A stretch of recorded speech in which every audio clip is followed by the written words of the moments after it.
Hello students, how are you all? In last class you learned preparation of colloids, purification of colloids and properties of colloids. So there are different types of properties of colloids. They are the first one is colligative properties, the second one is Tyndall effect, the third one is Brownian movement, fourth one is color, the fifth one is charge on colloidal particle, the sixth one is electrophoresis and the seventh one is coagulation or precipitation. So these are the properties of colloids. In these properties, in last class you learned colligative properties of colloids. So the today's topic is Tyndall effect. This is the second property of colloidal solution. Now let us look into the what is Tyndall effect. Now let us understand the Tyndall effect by taking an example. So here is this is a light source. This is light source. Light. So this is the light source. So this light is passing through the true solution and the colloidal solution. This is the true solution, and this is a colloidal solution. Colloidal solution. When a light is passing through the true solution and colloidal solution, what is the difference we observed? So this is the path of light. In the case of colloidal solution, the path of light beam is illuminated. So this is the path of light beam. In the case of colloidal solution, the path of light beam is illuminated. But in the case of true solution, the path of light beam is not illuminated. When a light is passed through the true solution and colloidal solution, what is the difference we observed here is in case of colloidal solution, path of light beam is illuminated, but in the case of true solution, the path of light beam is not illuminated. Now one question is arises. The question is why the path of light beam is illuminated in the case of colloidal solution but not in the case of true solution. So the path of light beam is illuminated in the case of colloidal solution. It is mainly due to the scattering of light by the colloidal particles present in the colloidal solution. So in this colloidal solution there is a colloidal particles. The scattering of light by the colloidal particles present in the colloidal solution. So the path of light beam is illuminated in the case of colloidal solution. This is mainly because of the scattering of light by colloidal particles present in the colloidal solution. In the case of true solution, there is no scattering. So here is no scattering.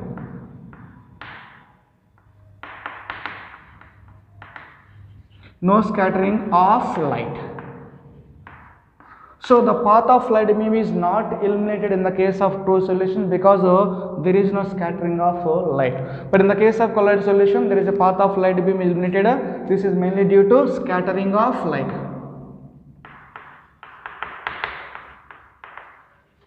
Scattering of light by colloidal particles present in the colloidal solution. So the scattering of light by the colloidal particles present in the colloidal solution studied in detail by Tyndall. Studied in detail by Tyndall, so that we are referring it as a Tyndall effect.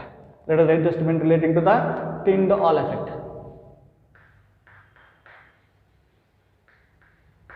Tyndall effect. The scattering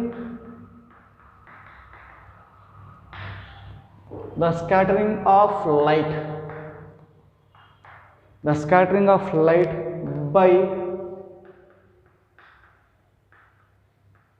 colloidal particles present. The scattering of light by colloidal particles present in the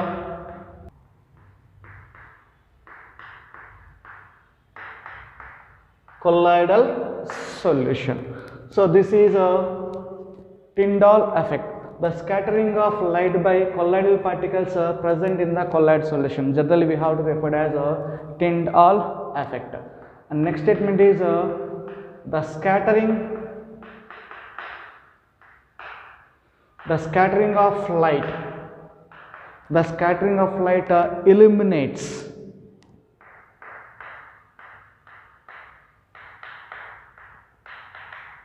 The scattering of light illuminates the path of beam. Path of beam in dispersed phase. So here is the path of light beam is illuminated. This is because of scattering of light. The scattering of light illuminates the path of beam in dispersed phase. This is a Tyndall effect, and the Tyndall effect is observed when two conditions are satisfied. The first condition is the diameter of the dispersed phase particle is not much smaller than the wavelength of light used. This is the first condition. What is the first condition? The diameter of the dispersed phase particle is not much smaller than the wavelength of light used. This is the first condition. The second condition is there is a large difference in the magnitude of refractive indices between dispersed phase and dispersion medium. When the two conditions are satisfied, we are able to observe Tyndall effect. So let us take one general example.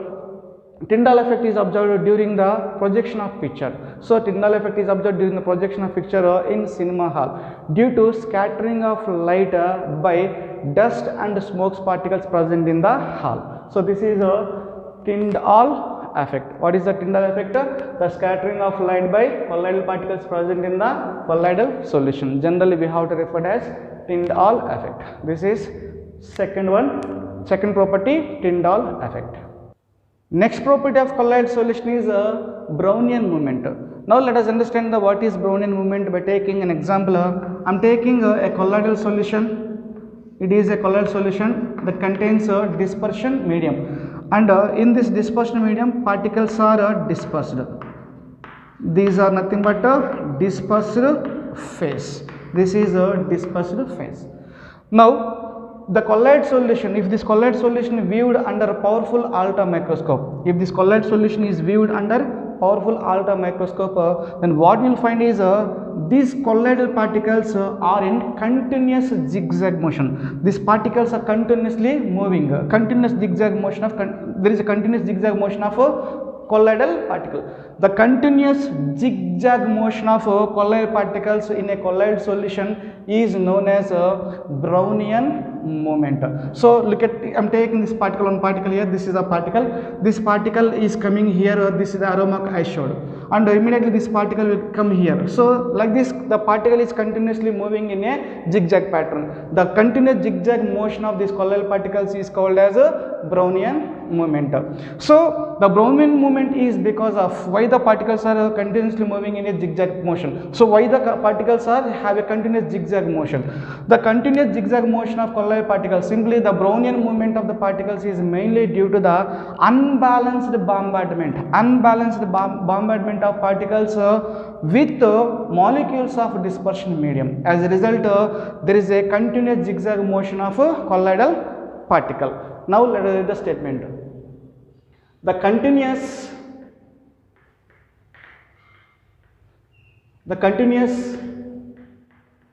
zigzag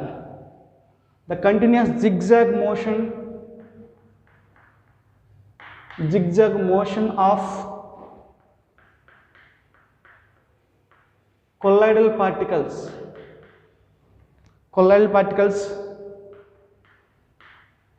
present in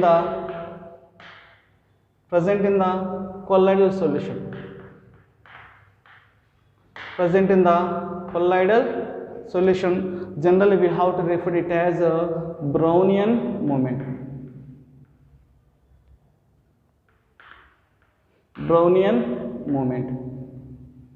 So Brownian movement nothing but the continuous zigzag motion like this. So particle is coming here, this particle is going there, like this the particle is moving continuously moving in a zigzag way. So the continuous zigzag motion of colloid particles present in the colloid solution is called as a Brownian movement.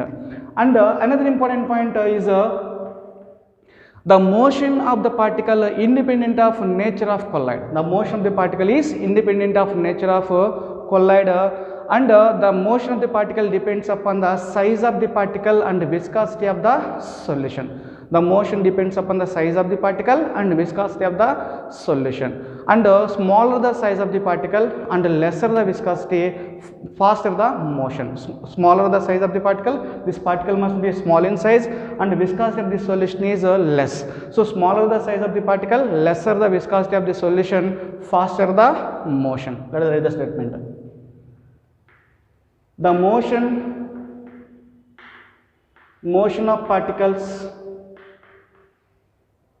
is independent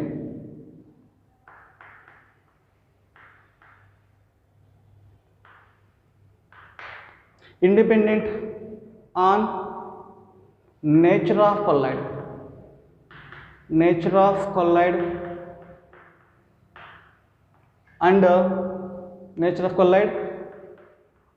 and the motion of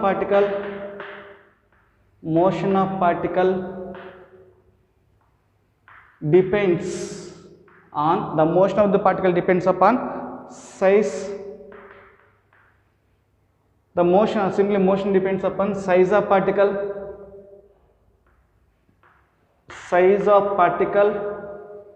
and viscosity of solution. So the motion of the particle depends on size of the particle and viscosity of the solution. So and the next one is smaller the size and smaller the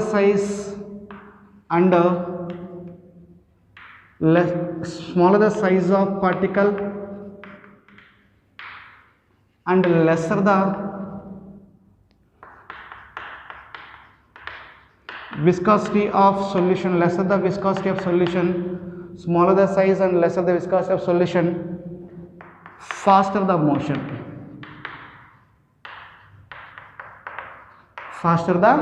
motion. So this is a Brownian moment.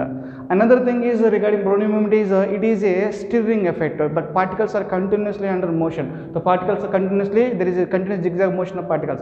So due to continuous zigzag motion of particles, it is a stirring effect, so that particles do not settle. So due to this the colloid will get stabilized. So due to Brownian moment the colloids will become stabilized. So this is Brownian moment. Next property of colloid solution is color. The color of colloid solution depends upon wavelength of light scattered by a dispersed particle, and the wavelength of light depends upon the size of particle and the shape of particle. What is the meaning of this statement? Let us understand by taking an example. So for example purpose I am taking a gold salt. So the finest gold salt is red in color. The finest gold salt is red in color. When the size of the particle is increases, whenever the size of the particle increases, then they will appear as purple. Then they will be blue. Then finally golden. Then look at this. So finest gold salt is red in color. The size of the particle increases, then they appear as purple color, and then blue, and finally they will give golden color. So the color of the colloid solution depends upon the wavelength of light scattered by a dispersed particles, and the wavelength of light depends upon the size of particles and the shape of particles. So this is a color of colloidal solutions. Next property of colloid solution is charge on colloidal particle. Colloidal particles carries electric charge. So for a given colloid solution, the colloid particles may possess completely negatively charges or completely positively charges. If we take one colloidal solution, in that colloid solution all colloidal particles possess either completely negatively charges or completely positively charges. So the colloid solution won't contain both positive and negative charges. Both positive and negative attract the colloid particle will get settling down. So that for a given colloid solution, all particles may contain either positively charges or they carries negative negative charges. I given some examples here for positive charged colloids and negatively charged colloids, negatively charged salts. In the case of positive charged salts, hydrated metallic salts, example you can take Al2O3, XH2O, Cr2O3, XH2O, Fe2O3, XH2O. These are the positively charged salts. And second one is basic disturbs and hemoglobin, nothing but blood, and here is oxides, TiO2 salt. All these are the positively charged salts. And I given some list of example for negatively charged salts. They are metal salts, copper salt, silver salt, gold salt. So all these are the negatively charged salts. So metallic sulfate like As2S3, Sb2S3, CDS, etc. So these are the negatively charged salts. You can take acid disturbs like eosin, Congo, red salt, and salts of starch, gum, gelatin, clay, charcoal, etc. All these are the negatively charged salt. If you take any salt, in this case all colloidal particles possess negatively charges. Suppose if you take an example of gold salt. So if you take the gold salt, in the gold salt all gold particles possess negatively charged. All gold salts possess negatively charged. Suppose in this case you can take the salts of oxide, TiO2 you can take. In this case if you are salt of TiO2, so all these particles possess positively charges. So for a given colloid solution, all particles may possess completely negatively charges or they possess positively charges. Now, the charge on colloidal particle. The charge on colloidal particles is due to the first reason is the charge on colloidal particle. Charge on colloidal particle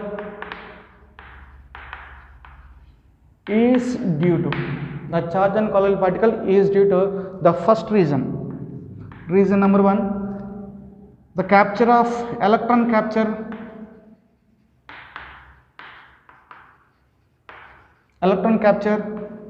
by colloidal particle or nothing but salt particle. The electron captured by colloidal particles during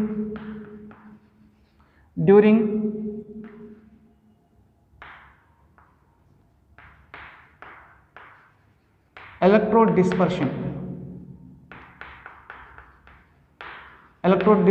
of metals. So this is one reason. The charge on the electron capture by the colloidal particles during electrodispersion of metals. This is one reason. And the second reason is preferential absorption of ions from solution. Preferential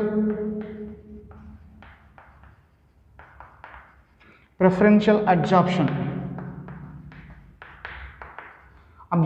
of ions from solution and R/R formation of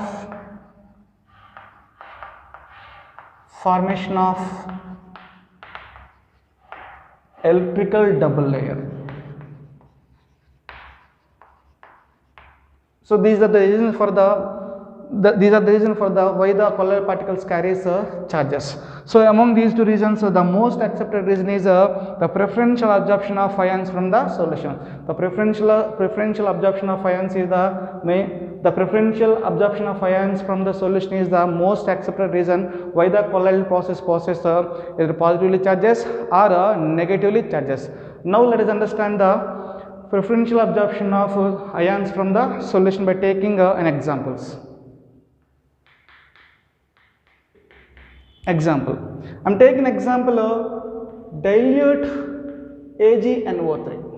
I am taking dilute AgNO3. This dilute AgNO3 is adding to the dilute potassium iodide. I am adding to the dilute potassium iodide. Here potassium iodide is excess. I am taking excess quantity of potassium iodide. So from here Ag plus this I minus will form the colloidal particle AgI. So AgI is the colloidal particle.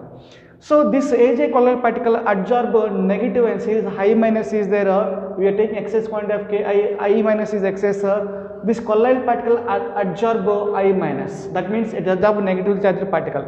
So it is absorbing negatively charged particle from the solution. So that this colloid possesses negatively charged. Look at here. preferential adsorption of ions from the solution. So from the solution absorbing negative charge, so that we got a negatively charged colloidal particle. So I am taking another case, the same solution I am taking a dilute AgNO3. I am taking same solution, dilute AgNO3, and I am taking again a dilute potassium iodide. Again both the case I took diluted forms. In this case I am taking a AgNO3 is excess. AgNO3 is excess quantity. First case is I took potassium iodide, Ki is excess. In this case AgNO3 is excess quantity. So again you get the colloidal particle is same. Both the cases will get AgI is colloidal particle. Here also AgI is colloidal particle. Here is AgNO3 is excess quantity. So that it will absorb Ag plus ion from the solution. So the preferential absorption of ion from the solution. In this case Ag plus is excess concentration, so that it will absorb the Ag plus ions leading to the formation of positively charged colloids. So the colloids may be possessed positively charged and negatively charged. This is because of the preferential absorption of ions from the solution. In this case the colloidal particle absorbed negatively charged, so this will get negatively charged colloid. In this case the colloidal particle absorb positive ion, nothing but Ag plus. So colloidal particle get positively charges. Let us take one more example for better understanding. I am taking a FeCl3 solution.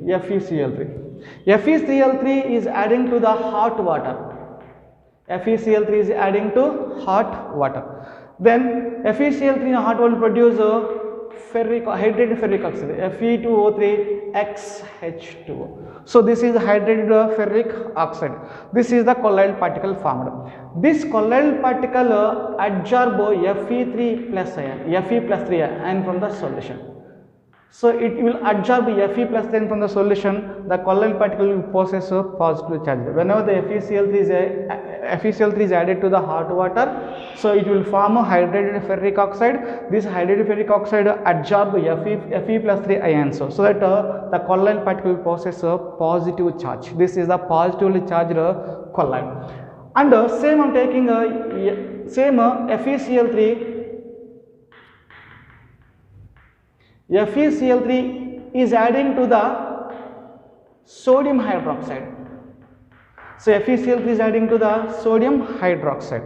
Then we will get Fe2O3XH2O. From this solution it will absorb OH minus ions. Na plus OH minus will get it is OH. So due to absorption of OH minus from the medium, this colloidal particle is negatively charged. So here is colloidal particle is positively charged, colloidal particle is negatively charged. So why it is negative? Because absorption of OH minus from the solution. Why it is positive? Because absorption of colloidal particle, absorption of positive charged ion Fe plus 3.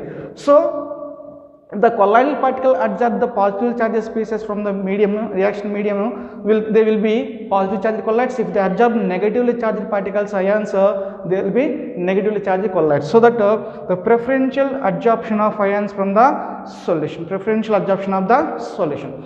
Next, by taking this we can write and this this colloidal particle I am representing another way as AgI. This is the colloidal particle, and it is absorbing negatively charged I minus. So I am taking this is another layer. So this is the original colloidal particle. Upon this colloidal particle, I minus ions are absorbed. So this is a negatively charged colloid. I am taking this one. If you take that one, I am taking AgI colloidal particle. This is the colloidal particle.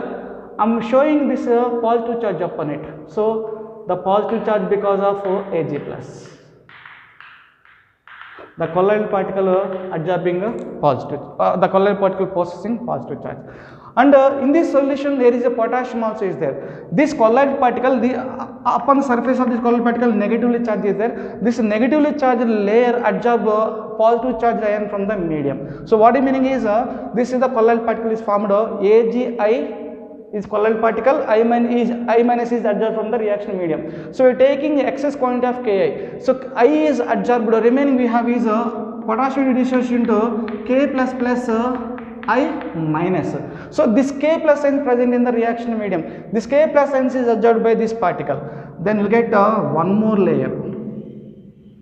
So from the reaction medium, this colloidal particle, this one adsorbing positive charged ions.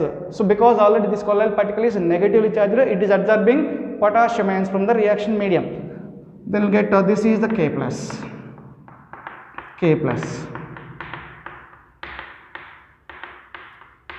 So for this case, Ag plus is there. Then we have tried one more layer. So another layer is it is I minus. From the reaction medium, it will capture I minus. So here is Ag plus I minus. Here is I minus K plus. This one we can represent as so first we have is Agi. So original colloidal particle is Agi. So from the reaction medium it absorbs I minus. So I minus is negatively charged, so it will attract the opposite charges species from the reaction medium. Opposite charge we have here is K plus. So this is a representation of these two layers in this molecule, in this particle. Next, in this case, how to represent this particle is Agi, and this Ag is original colloidal particle. It absorbs Ag plus ions. So this is a positively charged colloids, Ag plus. And positive charge is it will absorb the negatively charged from the reaction medium, colloidal solution. Then we will get this is here is negative charge species I minus. So this is original colloidal particle and it absorbs the negative charge ion first. This is one layer and it will absorb the positive charged ion. So here is two layers is there. This is the original colloidal particle. So first it absorbs I minus. This is the first layer. So this layer is tightly held to the colloidal particle. So that this layer we have to call as a fixed layer. And this fixed layer K plus ions is attached. This we have to call as, this is a mobile layer. So this we have to call as a diffused layer. So in this case also, this is the original colloidal particle, and it will absorb the Ag plus ions from the medium. So this is a first layer. This is nothing but what? A fixed layer. This is a fixed layer, and this is a mobile layer, nothing but a diffused layer. And the potential difference developed, this is the positive charge, this is the negative charge. The potential difference developed between the fixed layer and diffused layer of opposite charges. The potential difference developed between the fixed layer and diffused layer of opposite charges is called as zeta potential. It is also called as electrokinetic potential. Zeta potential or electrokinetic potential, very important for PUC. Zeta potential. So now let us write the statement related to the zeta potential. Zeta potential.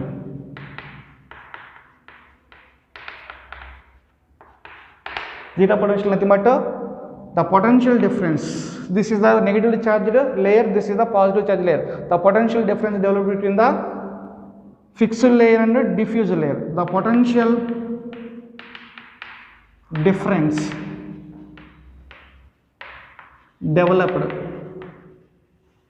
The potential difference developed between fixed layer and diffused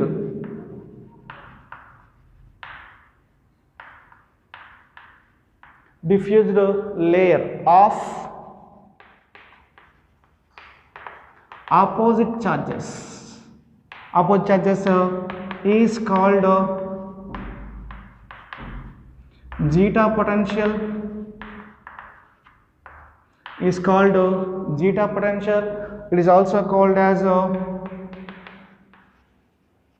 electrokinetic potential.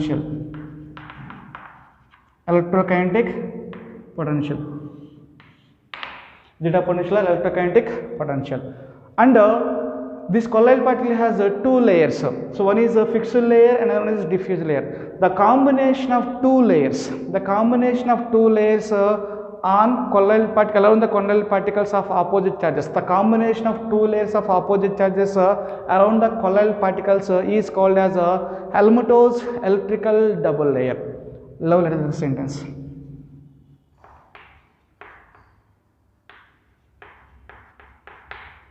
Helmholtz electrical double layer.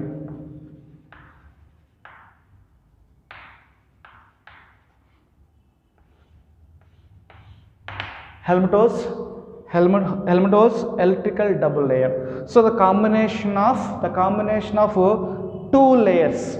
The combination of two layers of opposite charges. One is negative, one is positive. The combination of two layers of opposite charges around the colloidal particle is called as a Helmholtz electrical double layer. So this is also very important for one more question. So what is Helmholtz electrical double layer, or what is the zeta potential? So these are very important for one more question. So now let us read the statement related to the Helmholtz electrical double layer. The combination of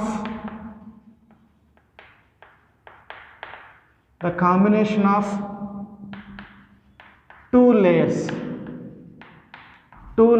of opposite charges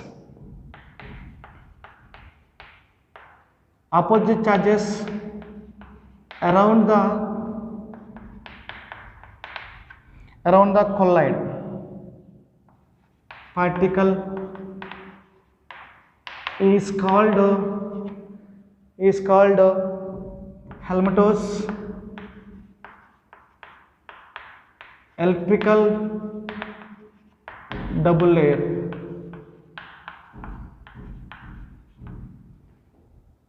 Helmholtz electrical double layer. So this is a statement related to the zeta potential and Helmholtz electrical double layer. So this is the charge on colloidal particles. Next property of colloid solution is electrophoresis.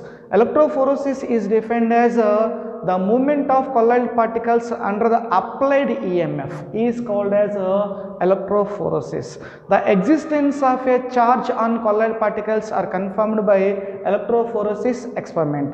So already we know very well that colloidal particles possess either completely negatively charges or positively charges. The presence of the charge on the colloidal particles can be confirmed by electrophoresis experiment. The existence of a charge on colloidal particles can be confirmed by electrophoresis experiment. In this experiment, two platinum electrodes are placed in a colloidal solution. Two platinum electrodes are placed in a colloidal solution. When electric potential is applied across the two electrodes, if the colloid solution possesses positive charges, they will migrate towards the cathode. So colloid solution possesses positive charges, they migrate towards the cathode. The colloid solution possesses negative charges, they migrate towards anode. So positive charged colloids migrate towards the cathode and the negatively charged colloids migrate towards the anode.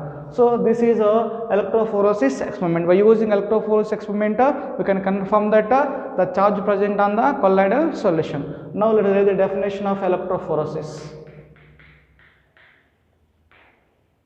The movement of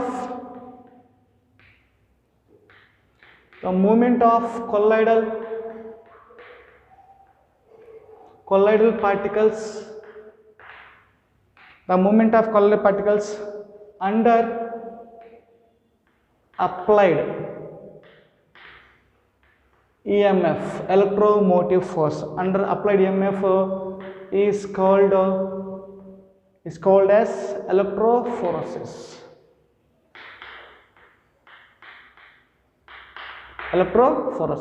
So the existence of a charge on the colloidal particles can be confirmed by electrophoresis experiment. So this is electrophoresis. Next property of colloid solution is coagulation or precipitation. The coagulation or precipitation is defined as the process of settling down of a colloidal particles is called as coagulation or precipitation. So what is the meaning of this statement? Let us understand by taking an example. I am taking a colloidal solution Imagine this is a colloidal solution that contains a dispersion medium, and colloidal particles are dispersed in a dispersion medium. So these are the dispersed phase. And already we know very well that these colloidal particles are in continuous zigzag motion. The colloidal particles are in continuous zigzag motion. So these particles are cannot be get settled down. So the settling down of these colloidal particles, if settling down of colloidal particle takes place if the charge is neutralized, and colloidal particles possess either completely negative charges or positive charges, the charge present on the colloidal particles is neutralized, then the particles will be get settled down like this. So this is the dispersion medium, and the particles will be get settled down. The particles will be get settled down.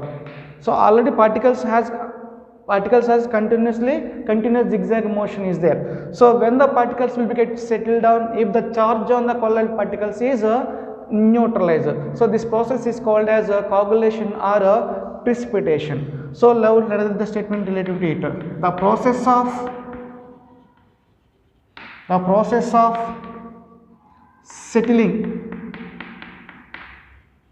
settling down of colloidal particles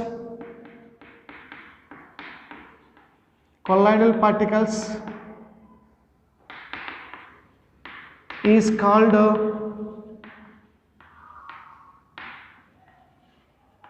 coagulation or precipitation, or it is also called as a flocculation.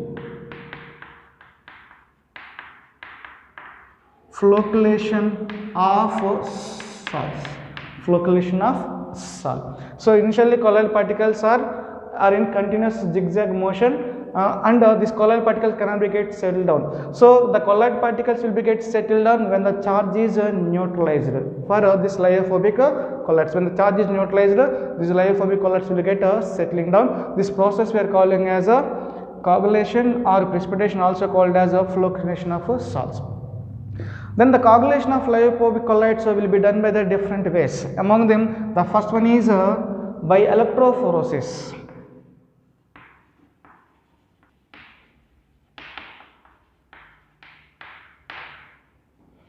By using electrophoresis, the precipitation of the colloids will be done. So in the case of electrophoresis, then colloids, when the electric potential applied across the two platinum electrodes, the colloid particles migrate towards their respective electrodes. That means the colloid particles possess positive charge, they migrate towards the cathode. The colloid particles possess negatively charged, they will migrate towards the anode. So they will settle that they will be discharged to their respective electrodes. So by using electrophoresis method, we are able to do the precipitation. So precipitation will be done when the charge is neutralized. Then second one is by mixing two oppositely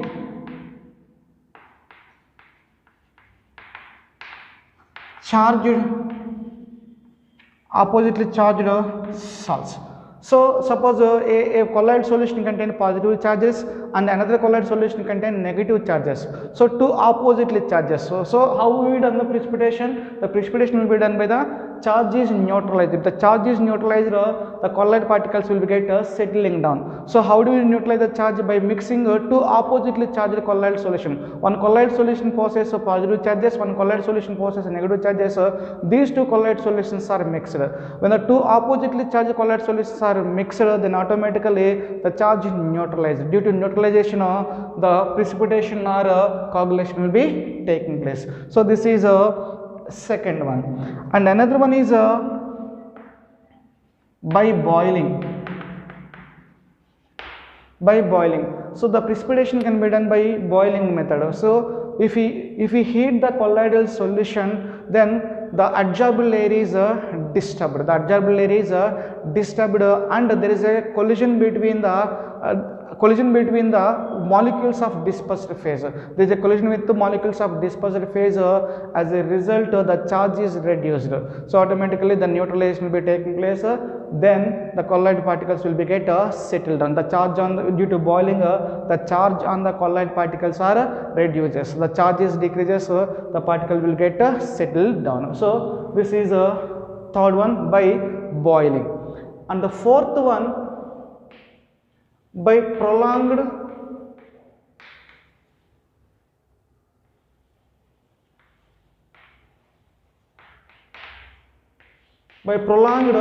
dialysis.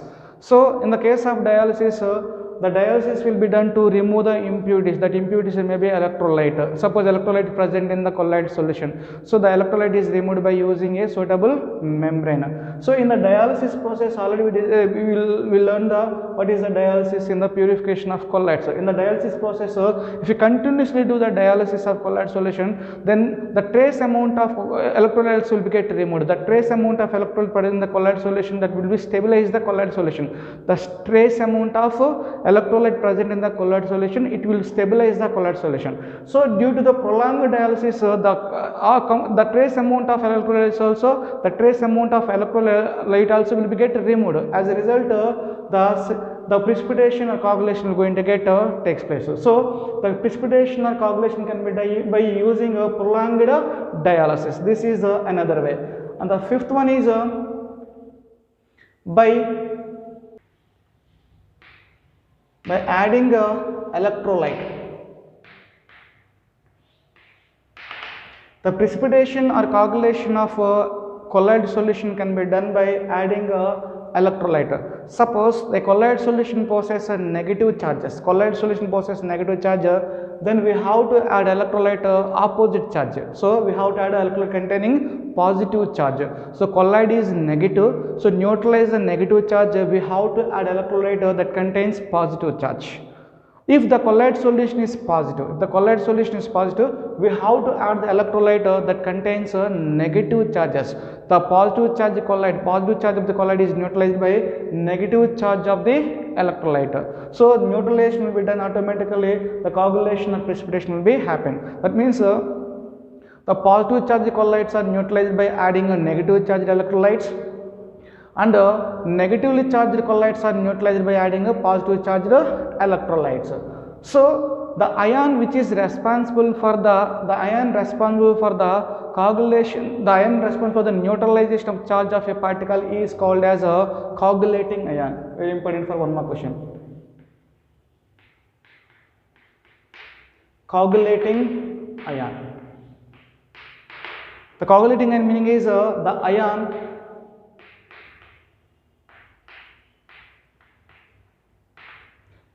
responsible for neutralization.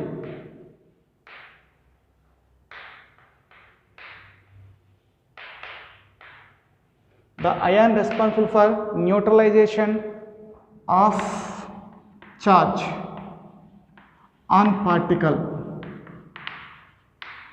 is called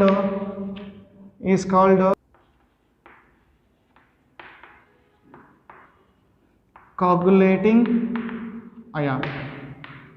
This is important for one more question. What is a coagulating ion? Next, greater the valency of coagulating ion added, greater is its power to cause coagulation. So greater the valence of coagulating ion is added, greater is its power to cause coagulation. So this is called as a Hardy-Schulze rule.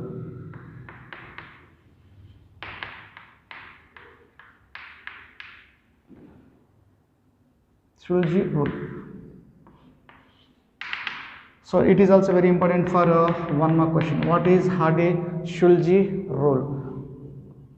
The greater the valency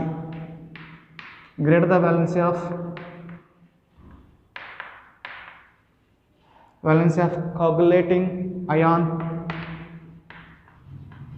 added, greater the valence of coagulating ion added,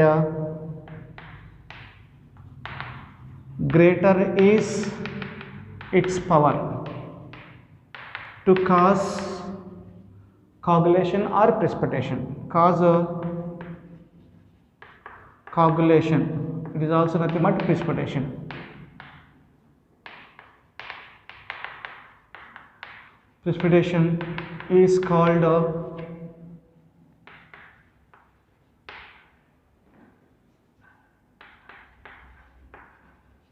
Hardy, H-A-R-D.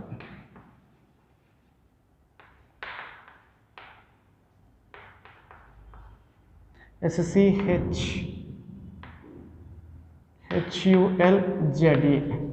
Hardy-Schulze rule. This is H-A-R-D-Y. Hardy-Schulze rule. This is a Hardy-Schulze rule, very very important for UC. So this is coagulation or precipitation. Next, colloids around us. In our daily life, we come across colloids. Now let us discuss some examples for the colloids. So first one is blue color of sky. The blue color of sky is due to the scattering of blue light by the particles present in the air. They are nothing but dust particles and water vapor. So what is the dust particles and water vapor present in the air scatter the blue light. As a result, the sky appears to us as a blue. This is nothing but Tyndall effect. It is based on the Tyndall effect, I can explain. So Tyndall effect is nothing but the scattering of light. The scattering of light by colloidal particles present in the colloidal solution. Nothing but Tyndall effect. Tyndall effect. So here the dust particles along with water vapor suspended in air scatter the blue light which reaches our eyes and hence sky looks blue to us. So this is this blue color of sky is due to the scattering of blue light by the dust particles as well as the water vapor present in the air. And the second one is food materials. Food materials. So in our daily life experience, we are using milk, butter, fruit juices. Suppose I can take milk. So milk is an example of colloid solution. Milk is a liquid in liquid. It is example of liquid in liquid. Liquid in liquid. So liquid dispersed phase, liquid dispersed phase in liquid dispersed medium. Dispersed phase is liquid, dispersed medium also is liquid. If you take the milk, so milk is a colloid solution in that liquid fat is dispersed in water. So water is a dispersed medium, liquid fat is a dispersed phase, liquid fat dispersed in water. So in our daily life we will experience some food materials, they are colloids. Example milk, butter, fruit juices, etc. So this is a food material. Next one is blood. So blood is a colloid solution and blood is nothing but hemoglobin. So blood is a colloid solution. It is a colloid solution of albuminoid substances. So blood is a colloid solution of albuminoid substances. You learned on topic charge on the colloidal particle. The charge on the colloidal particle, blood is a positively charged colloid. So blood is a positively charged colloid. This is another example for colloid blood. The second one is soils. So soils are the fertile soils are the colloidal in nature in which human act as a protective colloids. The colloids on account of colloidal nature, absorb the moisture and nourishing the material. So simply the soils are colloidal substances. Soils are colloidal substances in which the humans can act as a protective colloids. And the next one is formation of deltas. Formation of delta. So first we can take river water. River water is a colloidal solution of clay.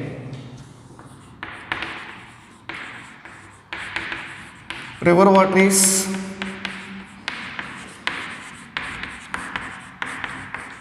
colloidal solution of clay. River water is a colloidal solution of clay. And sea water. Sea water contains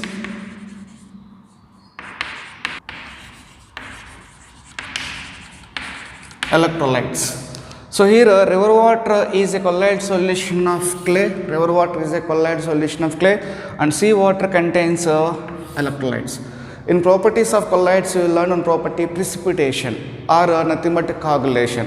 So in precipitation or coagulation, in this process, the settling down of a colloidal particles is called as precipitation or coagulation. So when the precipitation is possible if the charge present in the colloid solution is neutralized.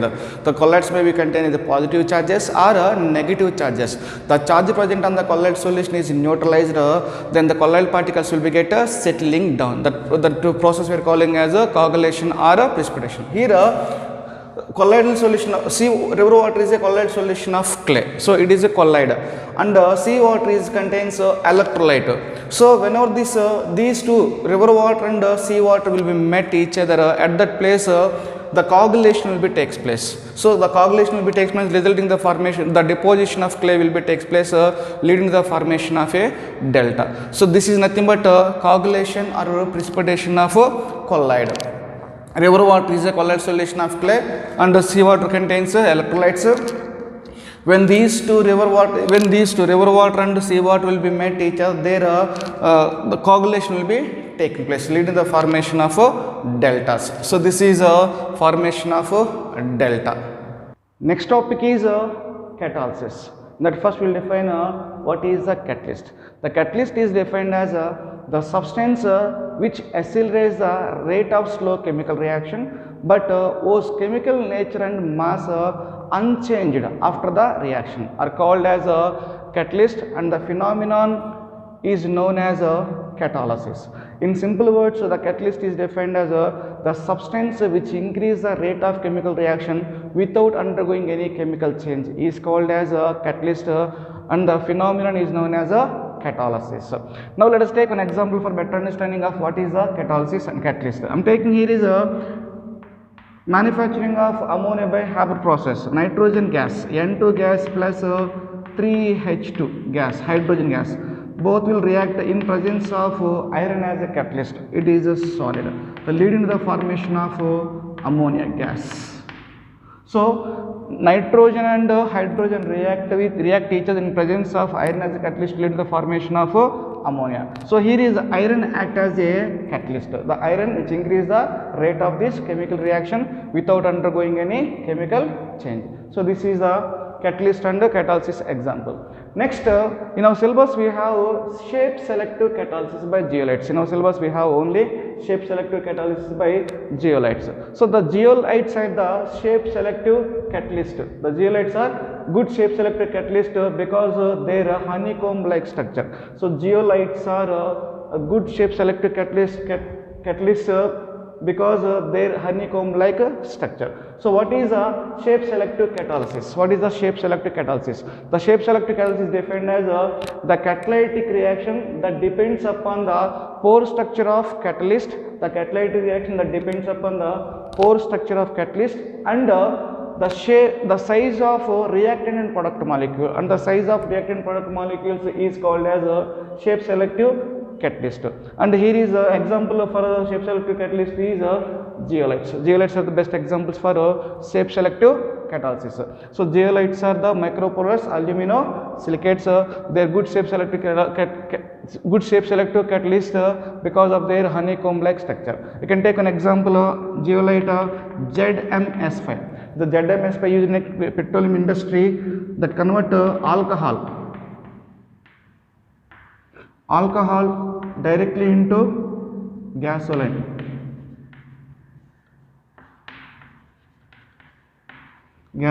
Petrol. So we use ZSM5.